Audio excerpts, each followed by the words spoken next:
Julian Coleman preferred the quiet. At 48, he had built a life marked by discipline and measured control. He wasn't the type to seek attention or drama, and his life reflected that steady, orderly, predictable. Living in Charlotte, North Carolina, he had carved out a peaceful existence.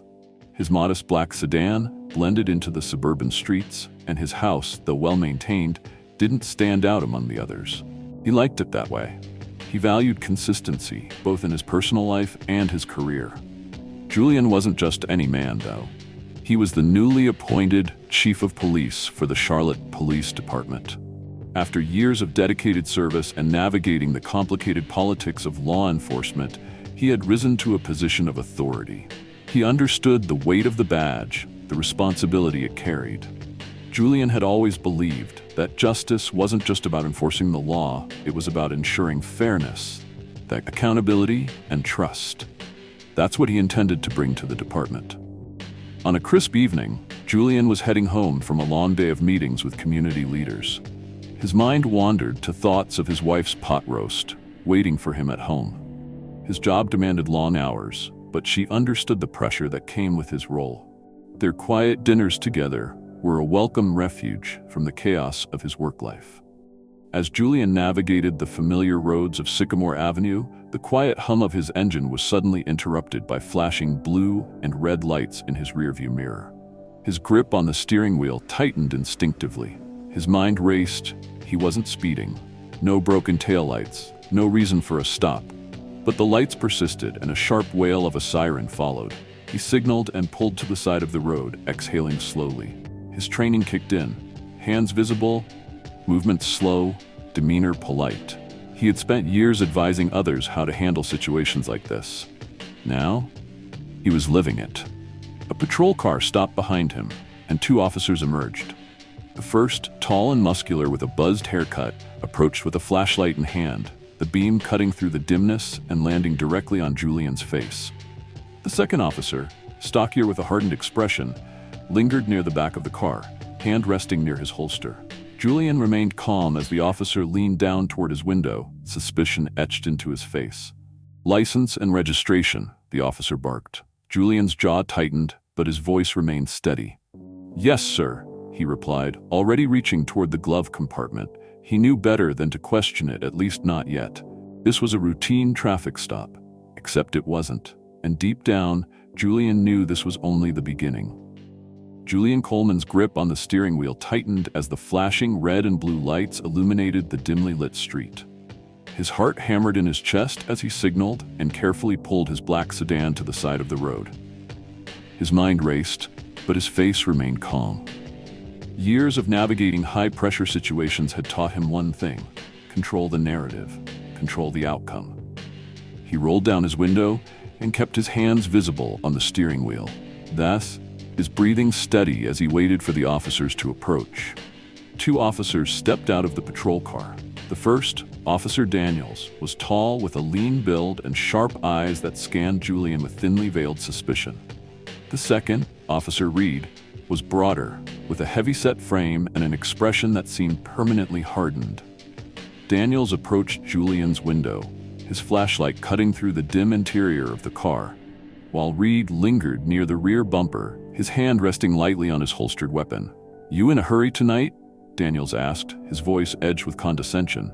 "No, sir," Julian replied, his voice steady. "Just heading home." Daniels' eyes narrowed. "License and registration." Julian moved carefully, narrating each motion. "I'm reaching for my glove compartment to retrieve my registration. My license is in my wallet."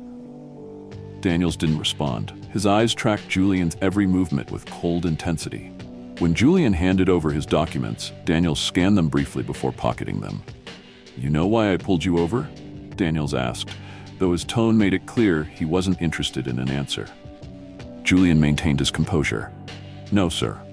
"You were swerving," Daniels said. Julian's brow furrowed. "That's not true. I have a dash cam that will confirm I was driving within my lane." Daniels' jaw tightened. "Dash cam, huh? We'll see about that. Step out of the vehicle." Julian's pulse quickened. His mind screamed at the injustice, but he forced himself to stay calm. "Officer, I've complied with every request. Is there a reason I need to step out?" Daniel's eyes darkened.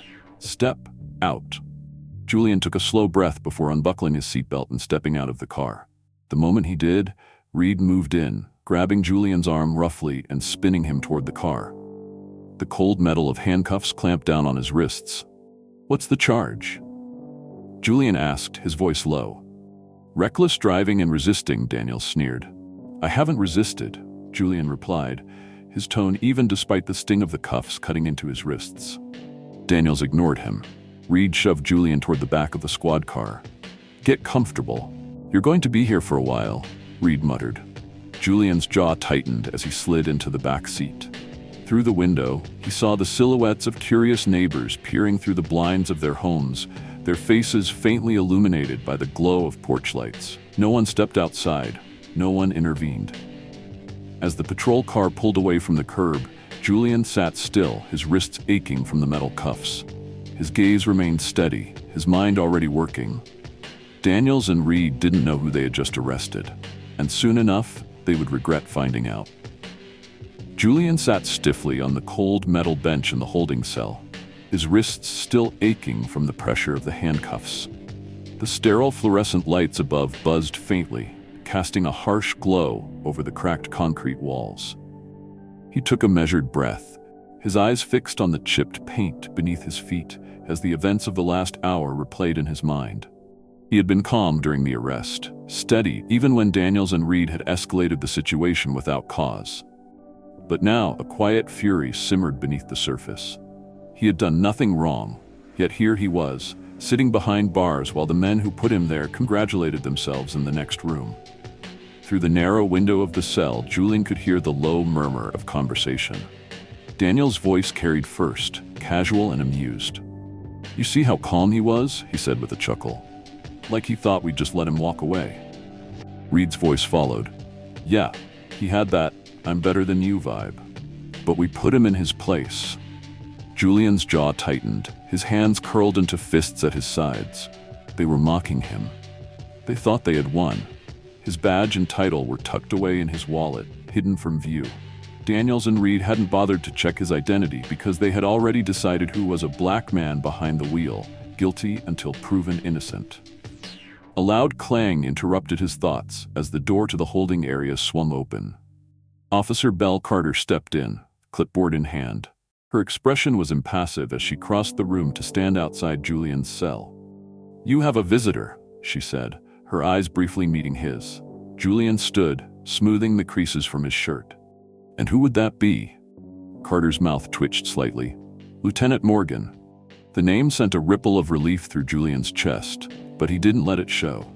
He followed Carter out of the cell, his posture straight and controlled.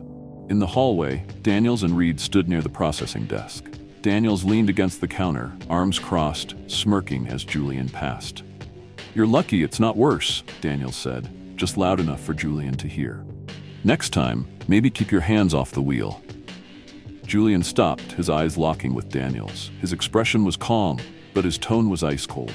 "Next time," he said, "you might want to know who you're pulling over." Daniels' smirk faltered slightly. Julian walked into the briefing room where Lieutenant Morgan stood waiting, her arms crossed, her eyes sharp with calculation. The tension in the air was palpable. Julian took a seat across from her, his eyes steady. He could tell from her expression that the tide was shifting. Morgan had seen the dashcam footage by now. The truth was coming out. Morgan leaned forward, her tone clipped. "Mr. Coleman," she said, "we have a problem." Julian smiled faintly. "Yes," he replied, "we do." Lieutenant Morgan's sharp gaze remained fixed on Julian as she sat back in her chair, the weight of the moment settling over the room like a thick fog. The door clicked shut behind her, leaving them alone in the dimly lit briefing room. Julian's hands rested on the table, his fingers interlaced, his posture composed. He knew how these situations played out. He had sat across from countless officers in similar settings throughout his career. But this time, the stakes were personal. Morgan slid a tablet across the table. "We reviewed the dashcam footage," she said, her tone measured but laced with quiet intensity. "It contradicts Daniels and Reed's entire report." Julian's jaw tightened. He already knew the truth, but hearing it confirmed sparked a dangerous mix of vindication and quiet rage. "I assume you saw everything?" Morgan nodded. "From the moment they initiated the stop to the moment they put you in cuffs," she replied. "There was no traffic violation, no swerving, and you were fully compliant." Julian's eyes darkened. "Yet they escalated it anyway." Morgan's expression sharpened. "Yes," she said, "and that's where the real problem starts." She tapped the tablet. "Daniels and Reed violated department protocol: unlawful stop, unlawful detainment, and excessive use of force. That alone warrants an investigation. But it's what they said after the stop that makes this situation more concerning." Julian's brow furrowed. "What did they say?" Morgan's eyes narrowed. "While you were in the holding cell, they were recorded discussing how they handled the situation. Daniels specifically referred to you as another one of them." Reed laughed and said, "Figures." Julian's fists curled at his sides. He forced himself to take a steady breath, controlling the anger creeping into his chest. "So they profiled me." Morgan's expression was cold. "Undeniably." Julian leaned forward slightly, his gaze locked on Morgan. "And what happens next?"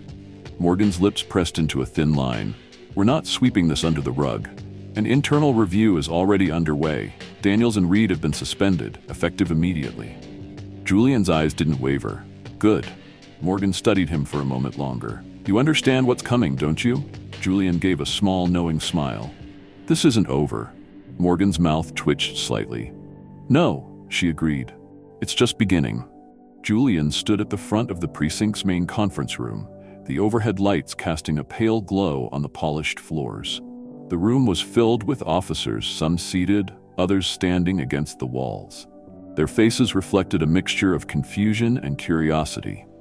Daniels and Reed sat at the back, their expressions tight with unease. They still thought they were in control, that they could minimize the fallout from their actions. But that illusion was about to shatter. Lieutenant Morgan stood at Julian's side, her arms crossed, her expression hard as steel. Julian's gaze swept across the room, calm yet sharp. He had spent years perfecting the art of commanding attention without raising his voice. He didn't need theatrics. The weight of the truth was more than enough. "I'm sure many of you have heard about the incident last night," Julian began, his tone even but cutting through the room with surgical precision. "I was pulled over for reckless driving, a charge that was completely fabricated." His eyes settled on Daniels and Reed for a brief moment before scanning the rest of the room. "Despite complying with every request, I was handcuffed and detained without cause." A ripple of murmurs spread through the room. Daniels shifted uncomfortably in his chair. "I understand that mistakes happen," Julian continued. "But what happened last night was not a mistake. It was profiling. It was a deliberate abuse of power." He took a measured breath, letting the silence stretch before delivering the blow. "And that's not the most disturbing part." Julian's gaze sharpened. "Do you know why I was so calm last night?" His voice remained steady, yet there was steel beneath it. "Because I've been through this before, and because I knew exactly how this would end." Daniels scoffed from the back. "And why is that?" Julian's eyes narrowed. "Because I'm not just another citizen. I'm Chief Julian Coleman." The room went completely still. Daniels and Reed's faces drained of color. A quiet hum of disbelief swept through the officers. Julian stepped forward, his voice measured but cutting. "I've spent my career trying to build trust between law enforcement and the community. And yet, 2 officers under my command treated me like a threat. If this is how you treat the person in charge, how do you treat the people you've sworn to protect?" Daniels and Reed's postures stiffened as realization dawned. Julian's gaze didn't waver. "This department will change," Julian said, his voice a quiet promise. "Starting today." The courtroom buzzed with anticipation as the judge called the session to order. The heavy wooden doors closed with a final thud, sealing the room in a tense silence. Julian Coleman sat at the defendant's table, his back straight and his hands folded calmly on the polished surface. Beside him, Sandra Reyes, his lawyer, flipped through her notes with sharp precision. Across the room, officers Daniels and Reed sat with their department-appointed attorney. Daniels' face was tight with forced indifference, while Reed wore a faint smirk, a remnant of arrogance that would soon evaporate. The prosecutor, a young and somewhat nervous attorney named Mark Cummings, stood and approached the bench. "Your Honor, we are here today to address the events of June 14th, involving Mr. Julian Coleman and Officers Daniels and Reed of the Charlotte Police Department. The defense will argue that Mr. Coleman was wrongfully detained and arrested without cause. The prosecution asserts that the officers acted within the boundaries of reasonable suspicion. Sandra stood, her heels clicking softly against the floor as she approached the bench. Your Honor, we intend to prove not only that Mr. Coleman was unlawfully detained, but that the actions of Officers Daniels and Reed were motivated by racial profiling and an abuse of authority. The judge nodded. Proceed. Sandra turned toward the jury. Ladies and gentlemen, the events of June 14th were not a simple misunderstanding. They were deliberate acts of discrimination and misconduct carried out by two officers who failed to uphold the very laws they swore to protect. She gestured toward Daniels and Reed. We have the evidence to prove it. Let's begin with the dashcam footage, Sandra said, her voice steady. The courtroom dimmed as the bailiff pressed play on the video. The grainy footage showed Julian's car driving steadily within the lane, his speed consistent. The patrol car's siren flashed on. The officers approached Julian's window, their postures already aggressive. The audio played clearly. You in a hurry tonight? No, sir. Julian's voice responded calmly. Step out of the car. Sandra let the video run a few more seconds. Then came the damning part. The body cam footage captured Daniel's voice clearly. Another one of them. The room tensed. Julian's gaze remained fixed forward, but Daniel's visibly stiffened. Sandra paused the video. The officers had no cause to stop Mr. Coleman. He was driving lawfully. There was no erratic behavior. And yet, you can hear the assumption, another one of them. That statement alone tells you everything you need to know about the motivation behind this stop. Daniel's attorney stood. Objection, Your Honor. The statement is open to interpretation. The judge raised his hand. Overruled. Sandra walked toward the jury box, her tone tightening. But it didn't end there, did it? She played the next section of the footage. Julian was seen complying with the officer's instructions, narrating his movements. His demeanor was calm, controlled. The officers, however, escalated. Reed grabbed Julian's arm. Daniels cuffed him without resistance. You think you're clever? Reed's voice sneered through the audio. Sandra turned to face the jury. Mr. Coleman complied with every instruction. He remained calm. He offered no resistance. And yet, these officers treated him with hostility and condescension because they had already decided he was guilty of something. Why? Because of how he looked. Daniel's smirk was gone. Reed's face had gone pale. Sandra approached the bench. Mr. Coleman is the chief of police for this city. He has dedicated his career to upholding the law and protecting this community. Yet even he was not immune from this level of profiling and discrimination. Daniel's lawyer stood. My clients had reason to suspect Mr. Coleman. They were acting on procedural instinct. Sandra turned, her expression sharp. Procedural instinct or prejudice? The courtroom held its breath. The judge leaned forward. Miss Reyes, what exactly are you asking the court to conclude? Sandra's gaze didn't waver. That officers Daniels and Reed are guilty of misconduct, abuse of power, and racial profiling. Their actions endangered not only the public trust, but the integrity of the entire department. Julian sat calmly, his face impassive. But inside he knew the tide had turned. The truth was out, and Daniels and Reed were about to face the consequences. The judge's gavel echoed through the room. Court adjourned. The fallout from the trial was swift and unavoidable. Within hours of the courtroom revelations, officers Daniels and Reed were placed on immediate suspension, pending a full internal investigation. The police department faced intense public scrutiny, and the media wasted no time broadcasting the dashcam and bodycam footage across major networks. The public reaction was immediate and fierce. Community leaders held press conferences, civil rights organizations released scathing statements, and residents of Charlotte took to the streets, demanding accountability. Julian Coleman, however, remained composed. He stood at the center of it all, not as a victim, but as a leader determined to rebuild trust. He held a press conference the following day, standing before a row of cameras and reporters, his tone measured but commanding. What happened to me, he began, was not an isolated incident. It was a reflection of a deeper issue within the system, a culture of bias, unchecked authority, and a lack of accountability. That ends now. Daniels and Reed were not just facing public outrage, they were facing the consequences of their actions within the department. The internal review uncovered a pattern of similar complaints against both officers, instances where their conduct had crossed the line of professionalism. It was no longer just about Julian's case. It was about the broader culture that had allowed these behaviors to go unchecked. Julian took swift action. He ordered comprehensive department-wide reforms, including mandatory bias training, increased oversight, and an independent review board to handle complaints against officers. The message was clear. The old way of doing things was over. But Julian wasn't seeking revenge, he was seeking justice. He met privately with Daniels and Reed after the hearing. They sat across from him in a quiet conference room, visibly tense. "This isn't personal," Julian told them, "but it is necessary. Accountability isn't about punishment, it's about responsibility." Daniels' gaze fell to the table. Reed, for once, had nothing to say.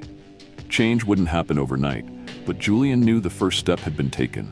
He had exposed the truth, held the guilty accountable, and set the foundation for a department that truly served the community with fairness and integrity. Julian Coleman's story is more than just a tale of injustice. It's a powerful reminder of the importance of accountability and integrity. His experience exposed not only individual misconduct, but also the broader systemic failures within the justice system.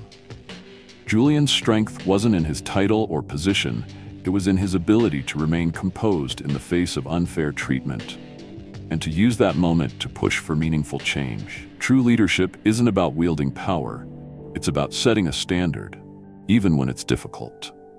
Julian could have sought revenge, but instead he chose to rebuild trust through transparency and accountability. His decision to implement sweeping reforms wasn't just about correcting past wrongs, it was about ensuring that the mistakes made against him would not happen to someone else. This story teaches us that silence enables injustice, but courage dismantles it. When we witness wrongdoing, we have a choice: to turn away or to confront it with integrity and strength. Julian's story challenges us to be the kind of people who choose action over complacency, justice over comfort. Before we continue, let us know where you're watching from. And if this story resonated with you, make sure you hit subscribe and turn on notifications, because tomorrow, I've prepared something special just for you. Don't forget to like this video and leave a comment below. Thank you for watching.